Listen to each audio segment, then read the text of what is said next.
نحمدہ ونصلی ونسلم علی رسولہ الکریم وعلی آلہ الطیبین الطاہرین اجمعین، اما بعد فاعوذ باللہ من الشیطان الرجیم، بسم اللہ الرحمن الرحیم۔ وَاقْتُلُوهُمْ حَيْثُ ثَقِفْتُمُوهُمْ وَأَخْرِجُوهُمْ مِنْ حَيْثُ أَخْرَجُوكُمْ وَالْفِتْنَةُ أَشَدُّ مِنَ الْقَتْلِ وَلَا تُقَاتِلُوهُمْ عِنْدَ الْمَسْجِدِ الْحَرَامِ حَتَّى يُقَاتِلُوكُمْ فِيهِ فَإِنْ قَاتَلُوكُمْ فَاقْتُلُوهُمْ كَذَلِكَ جَزَاءُ الْكَافِرِينَ فَإِنِ انْتَهَوْا فَإِنَّ اللَّهَ غَفُورٌ رَحِيمٌ۔ صدق اللہ مولانا العظیم۔ سورہ بقرہ کی 191 اور 192 نمبر آیت مبارکہ آپ نے سماعت فرمائی۔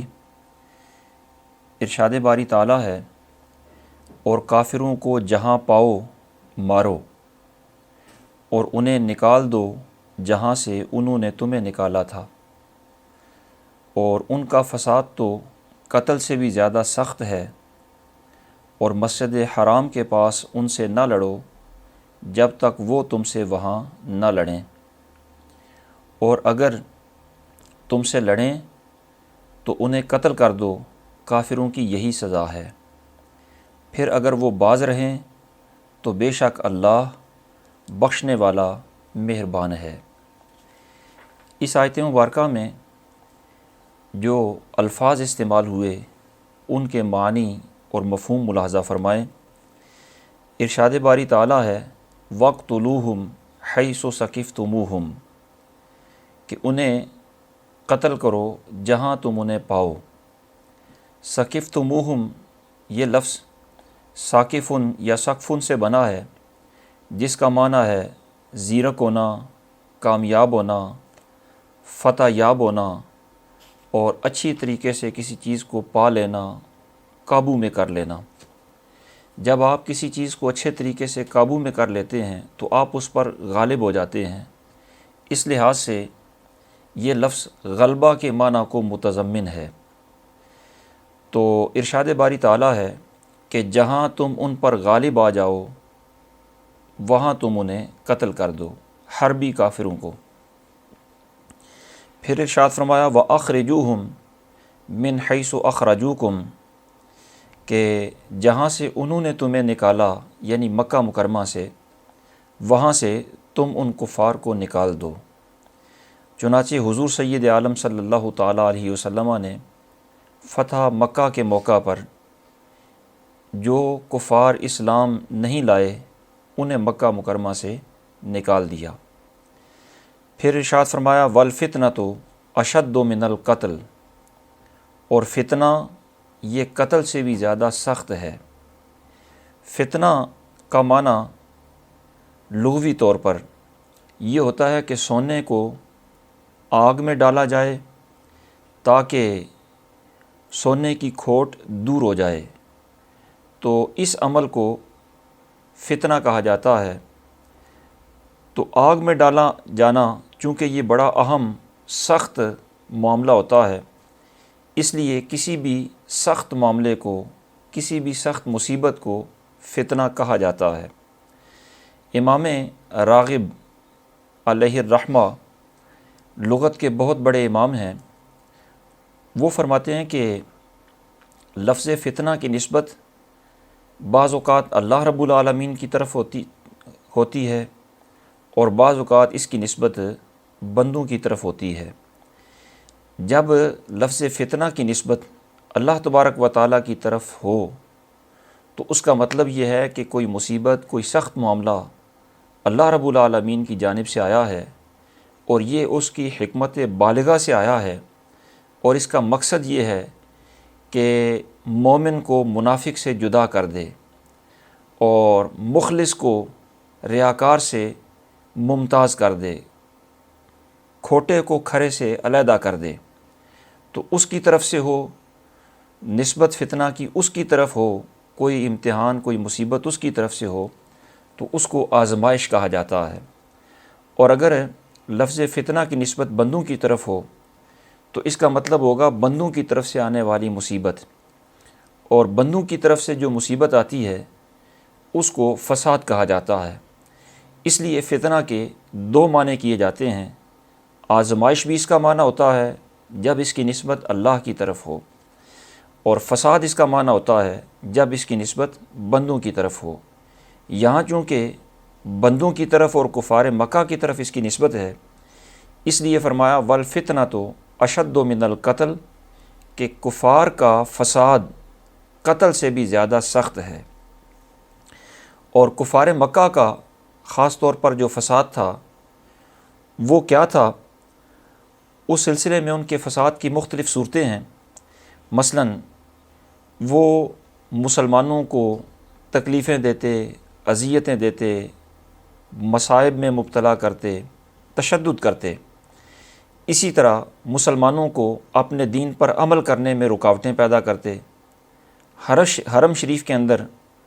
مسلمانوں کو آنے سے روکتے اور یہاں عبادت سے روکتے، اور اتنی انہوں نے تکلیفیں دیں، اتنا انہوں نے فساد کیا، اتنی مصیبتیں بپا کیں کہ مسلمانوں کو مکہ مکرمہ جیسے وطن مألوف سے ہجرت کرنے پر مجبور کر دیا۔ ان کے یہ جتنے فسادات ہیں یہ قتل سے بھی زیادہ بڑے جرم ہیں۔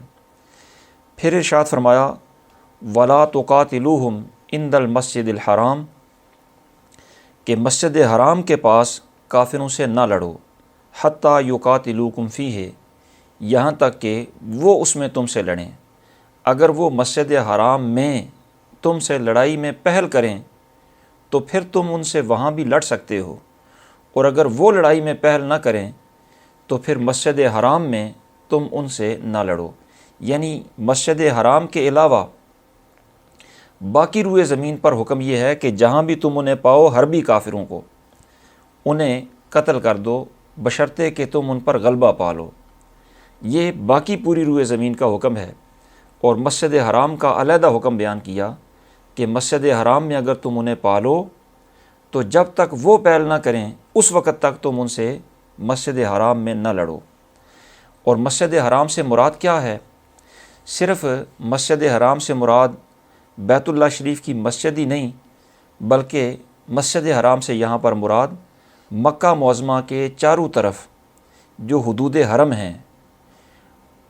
وہ یہاں پر مراد ہیں، اور ان حدود حرم پر نشانات نصب ہیں۔ یہ نشانات حضرت سیدنا ابراہیم خلیل اللہ علیہ السلام نے حضرت سیدنا جبریل امین کے بتانے پر مقرر فرمائے تھے، اور انہی نشانات کی تجدید نبی اکرم صلی اللہ تعالیٰ علیہ وسلم نے فرمائی۔ ان نشانات کے اندر والی زمین حرم کی حدود کہلاتی ہے، اور یہ نشانات بیت اللہ شریف کی مسجد سے کچھ فاصلے پر ہیں۔ مثلاً طائف عراق کی جانب 7 میل کے فاصلے پر یہ نشان ہے، جدہ کی جانب 10 میل کے فاصلے پر، اور باقی جوانب سے تقریباً 3 میل کے فاصلے پر حرم شریف کی حدود ہیں۔ تو ارشاد فرمایا کہ یہاں اس حدود حرم میں اگر تم انہیں پا بھی لو، ان پر غالب بھی آ جاؤ، تو تم انہیں قتل کرنے میں پہل نہ کرو یہاں تک کہ وہ تم سے لڑائی کریں۔ پھر فرمایا کہ فَإِنِ انْتَهَوْا فَإِنَّ اللَّهَ غَفُورٌ الرحیم، اگر وہ اپنے کفر سے، اپنے فساد سے، اپنے شرک سے باز آ جائیں، توبہ کر لیں، تو اللہ تبارک و تعالی بخشنے والا مہربان ہے۔ آیت مبارکہ کا مفہوم سمجھ لینے کے بعد ان کا پس منظر ملاحظہ فرمائیں کہ سن 6 ہجری میں حضور سید عالم صلی اللہ تعالیٰ علیہ وسلم نے اپنے صحابہ کرام کے ساتھ عمرہ کے ارادہ سے مکہ معظمہ کا قصد فرمایا، اور حدیبیہ کے مقام پر سرکار نے قیام فرمایا۔ اس موقع پر کفار مکہ نے آپ کو عمرہ کرنے سے روک دیا، اور مذاکرات کے بعد یہ طے پایا کہ مسلمان اس سال واپس چلے جائیں، اور اگلے سال یعنی 7 ہجری کو وہ آئیں تو سرکار دو عالم صلی اللہ تعالیٰ علیہ وسلم اس طے شدہ بات کے مطابق ذی-قعدہ میں 7 ہجری کو 1400 کے قریب صحابہ اکرام کے ساتھ عمرہ کی قضاء کے لیے مکہ مکرمہ روانہ ہوئے۔ اب جب 7 ہجری کو سرکار کے صحابہ مکہ مکرمہ کی طرف آ رہے تھے تو اس وقت یہ خدشہ پیدا ہو گیا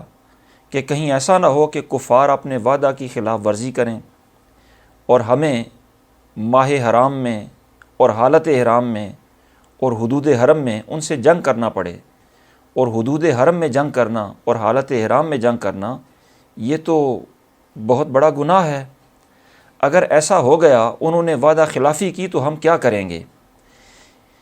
اس خدشہ کے پیش نظر اللہ رب العالمین نے یہ آیت مبارکہ نازل فرمائی اور ارشاد فرمایا کہ مسجد حرام کے قریب ویسے تم جنگ میں پہل نہ کرو، اگر وہ پہل کریں تو تمہیں بھی وہاں پر لڑنے کی اجازت ہے، اور اس حدود حرم کے تقدس کو پامال کرنے کا وبال ان پر ہوگا جنہوں نے پہل کی ہے۔ اس آیت مبارکہ کے ضمن میں مفسرین کرام نے جن مسائل شرعیہ کا استنباط فرمایا ان میں سے پہلا مسئلہ تو یہ ہے وَاقْتُلُوهُمْ حَيْثُ ثَقِفْتُمُوهُمْ، کہ کافروں کو جہاں بھی پاؤ تم ان پر غلبہ پا لو، ان پر اچھے طریقے سے قابو پا لو، تمہیں جہاد پر قدرت ہو تو تم ان سے لڑو، ان سے جہاد کرو۔ اس کا مطلب یہ ہے کہ مسلمانوں کو جہاد پر قدرت ہو تو ہر حربی کافر سے جہاد کرنا فرض ہے، اور ہر حال میں فرض ہے، خواہ وہ حربی کافر لڑائی کر رہا ہو بالفعل یا نہ کر رہا ہو، اس لیے کہ جب وہ ہے ہی حربی تو اس کی اسلام دشمنی واضح ہے، اور جب وہ اسلام کی دشمنی میں پیش ہے اور وہ خود حالت جنگ میں ہے تو اس سے لڑنا اللہ رب العالمین نے فرض قرار دیا ہے۔ لیکن اس میں شرط یہ ہے کہ مسلمان غالب ہوں اور جہاد پر قدرت رکھتے ہوں، اور یہ شرط من حیث ثقفتموہم سے واضح ہو رہی ہے۔ دوسرا مسئلہ اسی آیت سے علماء نے یہ اخذ فرمایا وَأَخْرِجُوهُمْ مِنْ حَيْثُ أَخْرَجُوكُمْ، کہ تم انہیں وہاں سے نکال دو جہاں سے انہوں نے تمہیں نکالا۔ اس کا مطلب یہ ہے کہ کسی کافر کو بھی حدود حرم میں رہنے کی کوئی مسلمان اجازت نہیں دے سکتا،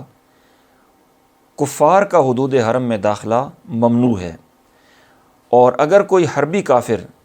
حدود حرم میں داخل ہو جائے، وہاں پناہ لے لے، تو بھی اسے وہاں رہنے نہیں دیا جائے گا، وہاں سے اسے نکلنے پر مجبور کیا جائے گا۔ اور صرف حدود حرم سے ہی نہیں بلکہ سرکار دو عالم صلی اللہ تعالیٰ علیہ وسلم کے فرامین کی روشنی میں پورے جزیرہ عرب سے کفار کو نکال دیا جائے گا، اور پورے جزیرہ عرب میں کفار کا قیام ممنوع ہے۔ نبی اکرم صلی اللہ تعالیٰ علیہ وسلم نے مدینہ طیبہ سے یہودیوں کو نکال دیا، چونکہ یہ بھی جزیرہ عرب میں ہے۔ پھر وہ خیبر میں جا کر آباد ہوئے، وہاں اسلام کے خلاف سازشیں کی تو سرکار نے خیبر پر حملہ کر کے انہیں جزیہ دینے پر مجبور کر دیا۔ وہاں وہ رہتے تو رہے، لیکن اس کے بعد سرکار نے پھر ارشاد فرمایا اخرج الیہود من جزیرۃ العرب، کہ یہودیوں کو جزیرہ عرب سے نکال دو۔ پھر سرکار نے ایک اور موقع پر ارشاد فرمایا لَأَخْرُجَنَّ الْيَهُودَ لَأُخْرِجَنَّ الْيَهُودَ وَالنَّصَارَى مِنْ جَزِيرَةِ الْعَرَبِ حَتَّى لَا أَدَعَ إِلَّا مُسْلِمًا۔ ایک اور مقام پر ارشاد فرمایا لَإِنْ عِشْتُ إِنْ شَاءَ اللَّهُ لَأُخْرِجَنَّ الْيَهُودَ وَالنَّصَارَى مِنْ جَزِيرَةِ الْعَرَبِ۔ اسی طرح ایک اور مقام پر فرمایا اخرجوا اليہود الحجاز اخرجوا یہود الحجاز واہل نجران من جزیرۃ العرب۔ ان ساری احادیث کا خلاصہ یہ ہے کہ یہودی جزیرہ عرب میں نہیں رہ سکتے۔ چنانچہ خلیفہ دوم حضرت سیدنا فاروق اعظم رضی اللہ تعالیٰ عنہ کے زمانہ میں سرکار کے اس فرمان پر عمل ہو گیا، اور جزیرہ عرب غیر مسلموں سے پاک اور صاف ہو گیا۔ اور ایک اور حدیث پاک میں یہ ارشاد ہوا لا یجتمع دینان فی جزیرۃ العرب، کہ جزیرہ عرب میں صرف اسلام ہی ہوگا، اسلام کے ساتھ کوئی دوسرا دین یہاں پر جمع نہیں ہو سکتا۔ تو ارشاد فرمایا اخرجوہم من حیث اخرجوکم، کہ کفار کا حدود حرم میں بھی داخلہ منع ہے، اور بقیہ کفار کا اور خاص طور پر یہودیوں کا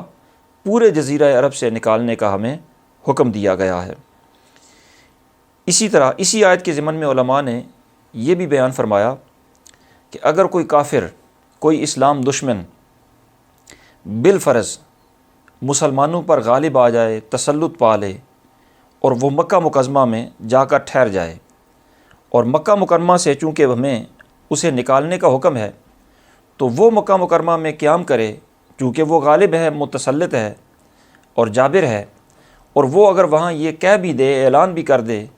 کہ میں نہ تو مسلمانوں کو قتل کروں گا، نہ ہی انہیں حج سے روکوں گا، یہ اپنی عبادات آزادانہ طریقے سے کرتے رہیں، تو کیا پھر اسے وہاں رہنے کی اجازت دی جائے گی؟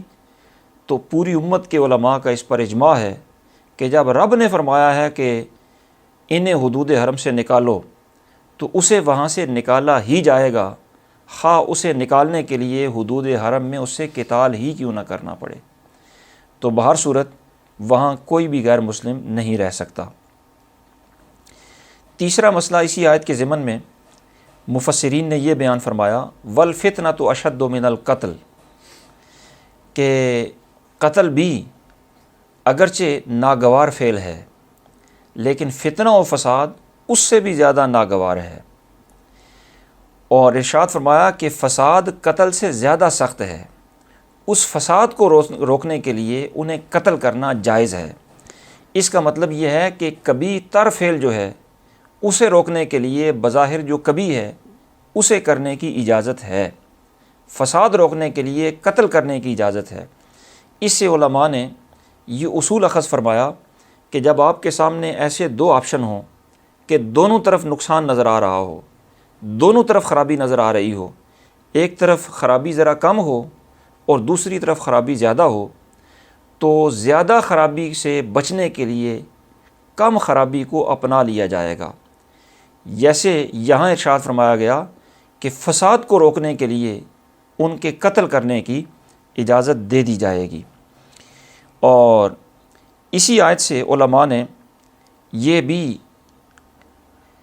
مسئلہ اخذ فرمایا کہ قتل کرنا یہ بھی ایک جرم ہے، اور فساد اور فتنہ بپا کرنا اور شرک اور کفر کرنا یہ بھی ایک جرم ہے، لیکن جب ان کے فتنہ و فساد کو، یعنی ان کے کفر و شرک کو اور فساد فی الارض کو بڑا جرم قرار دیا گیا، تو اس کا مطلب یہ ہے کہ وہ ہمیشہ جہنمی ہونے کا سبب ہے، جبکہ قتل ہمیشہ جہنمی ہونے کا سبب نہیں۔ قاتل اگر توبہ کرے، اور قاتل اگر توبہ نہ بھی کرے تو بھی وہ اپنی سزا بھگت کر بالآخر جنت میں چلا ہی جائے گا، بشرطے کہ مسلمان ہو۔ تو صرف قتل خلود فی النار کا سبب نہیں، جبکہ کفر و شرک اور ان کفار کا فساد یہ خلود فی النار کا سبب ہے۔ اور اسی آیت کے ضمن میں چوتھا مسئلہ علماء نے ان لفظوں سے اخذ فرمایا، ارشاد فرمایا وَلَا تُقَاتِلُوهُمْ عِنْدَ الْمَسْجِدِ الْحَرَامِ حَتَّى يُقَاتِلُوكُمْ فِيهِ، کہ تم ان سے حدود حرم میں اس وقت تک نہ لڑو، قتال اور جہاد نہ کرو جس وقت تک وہ تم سے لڑائی میں پہل نہیں کرتے۔ تو اس سے علماء نے یہ مسئلہ اخذ فرمایا کہ حدود حرم میں کسی بھی قسم کے کافر سے قتال کرنا، جہاد کرنا جائز نہیں۔ حرم جائے پناہ ہے، اور حرم کی عظمت کا یہی تقاضا ہے۔ حرم کے بارے میں رب العالمین ارشاد فرماتا ہے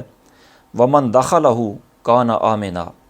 جو اس حدود میں داخل ہو گیا وہ امن میں آ گیا، تو وہاں ان سے قتال کرنا جائز نہیں۔ ہاں اگر وہ قتال کی ابتدا کر دیں تو پھر ان سے حدود حرم میں بھی قتال کیا جائے گا۔ جب مکہ مکرمہ فتح ہوا تو اس فتح مکہ کے موقع پر عین مکہ مکرمہ شہر کے اندر جن کفار نے صحابہ کرام کے سامنے قتال کیا، صحابہ نے جواباً ان سے قتال کیا، یہ تو ہے عام کفار کا حکم کہ جو قتال کی پہل کریں ان سے قتال کیا جائے، ورنہ ان سے قتال نہ کیا جائے۔ اور کچھ کفار ایسے بدبخت اور ایسے بد نصیب ہوتے ہیں جو گستاخی کے مرتکب ہو جاتے ہیں، اور خاص طور پر سرکار کی گستاخی کے، وہ جیسے بھی ہوں، اور بے شک وہ حدود حرم میں نہیں مسجد حرام کے اندر ہی ہوں، تو بھی انہیں قتل کرنے کا حکم سرکار دو عالم صلی اللہ تعالیٰ علیہ وسلم نے دیا ہے۔ جس طرح ابن خطل، وہ بدبخت گستاخ رسول، بیت اللہ شریف کے پردوں میں چھپا ہوا تھا، تو سرکار نے فرمایا اسے وہیں پر قتل کر دو۔ تو گستاخ کے معاملات اپنے ہیں، ان کا حکم باقی عام کافروں سے بڑا سخت تر حکم ہوتا ہے۔ عام جو حربی کافر ہیں وہ اگر حدود حرم میں جنگ کی پہل نہ کریں تو انہیں وہاں پر قتل نہیں کیا جائے گا، بلکہ وہاں سے نکلنے پر انہیں مجبور کیا جائے گا۔ جب وہ وہاں سے نکلیں تو پھر ان کے اعمال کی انہیں سزا دی جائے گی۔ یہاں یہ بات بھی ذہن نشین رہے کہ قرآن مجید نے حدود حرم میں انہیں قتل کرنے سے منع فرمایا ہے، بشرطے کہ وہ پہل نہ کریں جنگ کی۔ قتل سے کم جو سزائیں ہوتی ہیں وہ حدود حرم میں ان پر نافذ کرنا یہ منع نہیں ہے۔ مثلا اگر کوئی کسی کا پیسہ غصب کر کے یا کسی کا قرضہ دبا کے حدود حرم میں جا کر پناہ لے لیتا ہے تو اس مال کی ادائیگی کے لیے اسے حدود حرم میں گرفتار کیا جائے گا۔ اسی طرح اگر کوئی کسی کے ہاتھ کاٹ کر یا کوئی دوسرا عضو کاٹ کر حدود حرم میں پناہ لے لیتا ہے تو حدود حرم میں اس پر قصاص جاری کیا جائے گا۔ وہاں قتل کرنے کی ممانعت ہے، اس سے کم جو سزائیں ہیں وہ وہاں پر نافذ کی جائیں گی۔ اور اسی آیت کے ضمن میں علماء نے پانچواں مسئلہ یہ نقل فرمایا، فَإِن قَاتَلُوكُمْ فَاقْتُلُوهُمْ، اگر وہ تم سے لڑیں تو تم بھی ان سے لڑو۔ وہ تم سے لڑیں اس کا یہ مطلب نہیں ہے کہ وہ سارے اہل مکہ تم سے لڑیں تو پھر تم نے ان سے جنگ کرنی ہے، بلکہ اس کا مطلب یہ ہے کہ اگر ان میں سے بعض افراد بھی باقیوں کی رضامندی سے لڑنے کے لیے آ جائیں تو پھر وہاں جنگ کرنا تمہارے لیے حلال ہے۔ اس کا مطلب یہ ہے، اصول اس سے یہ اخذ ہوتا ہے کہ اگر قوم اور جماعت میں سے بعض افراد کوئی ایسا عمل کریں جس عمل پر باقی لوگ بھی راضی ہوں تو وہ عمل صرف ان بعض افراد جو کرنے والے ہیں انہی کا عمل نہیں گنا جائے گا، بلکہ باقی جتنے راضی ہیں ان سب کا وہ عمل گنا جائے گا۔ سب کو برابر طور پر اس جرم میں شریک سمجھا جائے گا اور سزا بھی سب کو دی جائے گی۔ اس کی متعدد مثالیں قرآن مجید میں موجود ہیں، جس طرح یہاں پر فرمایا کہ اگر ان میں سے بعض بھی لڑنے کے لیے آ جائیں اور باقی رضامند ہوں کہ یہ ہماری طرف سے نمائندگی کرے لڑنے کی، تو پھر سب سے جنگ کی جائے گی۔ اسی طرح اس کی بڑی واضح مثال یہ ہے کہ حضرت سیدنا صالح علیہ الصلاۃ والسلام کی اونگنی کی کونچیں ایک بدبخت نے کاٹی تھیں، لیکن سزا پوری قوم کو دی گئی اس واسطے کہ باقی قوم اس فعل کبھی پر راضی تھی۔ تو بعض کا عمل باقیوں کی رضامندی سے ہو تو وہ بعض کا عمل نہیں رہتا، بلکہ پوری قوم اور پوری جماعت کا عمل گنا جاتا ہے۔ اور اسی آیت کے ضمن میں مفسرین نے چھٹا مسئلہ یہ اخذ فرمایا، فَإِنِ انْتَهَوْا فَإِنَّ اللَّهَ غَفُورٌ رَحِيمٌ، اگر وہ اپنے کفر سے، شرک سے، اپنے فساد سے باز آ جائیں، توبہ کر لیں تو اللہ تبارک و تعالیٰ بخشنے والا مہربان ہے۔ اس سے علماء نے یہ اخذ فرمایا کہ کوئی بھی کافر، مشرک یا مرتد یا بد مذہب توبہ کرے تو توبہ قبول ہو جاتی ہے، لیکن اس کی قبولیت کی دو شرطیں ہیں۔ ایک شرط تو یہ ہے کہ وہ اسلام کا اقرار کرے، یعنی کلمہ شہادت ادا کرے، اور دوسری اس کی شرط یہ ہے کہ وہ اپنے سابقہ مذہب یا سابقہ دین سے بیزاری کا بھی اظہار کرے۔ اگر وہ صرف کلمہ اسلام تو پڑھے لیکن سابقہ دین سے بیزارگی کا اظہار نہ کرے تو پھر اس کی توبہ قبول نہیں ہوتی، اور پھر اس کا اسلام معتبر نہیں ہوتا۔ دعا ہے اللہ رب العالمین انہی کلمات کو شرف قبولیت عطا فرمائے۔ وما توفیقی الا باللہ العلی العظیم۔